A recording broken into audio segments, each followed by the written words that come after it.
It feels really good because, like you said, getting a second chance at it. A lot of teams don't get that. Some teams don't even get one chance to get to state, and just being a team that can go back to back, it feels really good. And with the year that we've had this year, it's definitely a little more emotional than it was last year. But I'm pretty sure Ms.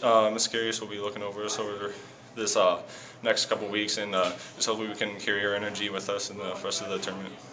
How much did you think about that as the clock's winding down there, the last few seconds, knowing that you had the game in hand and kind of everything that this season's kind of all the emotions and so forth? A bunch of things rush through your head, and just things about what you're thankful for, and just being able to play basketball is just one blessing, and just stuff that people have that others can't. It just feels really good, and just a bunch of emotions just came over you, but just try to keep a level head as much as you can, and just happy that we got the win.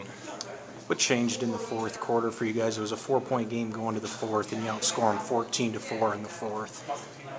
We really just tried to get a bunch of more hedges on the screens to not allow Joe to turn the corner, because he seemed to be hurting us a lot in the paint, because he's one hell of a player, and he's really hard to stop, and just trying to stop him was one of our main focuses throughout the whole game, and we just really tried to focus on that in the fourth quarter. To hold him to 17, are you okay with that?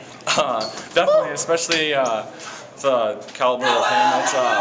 It's one thing to try to stop him, to talk about stopping him, but going out there and holding him to 17 points, it was a tough thing to do, and it took everyone, and just trying to stop him is just one tough thing to do.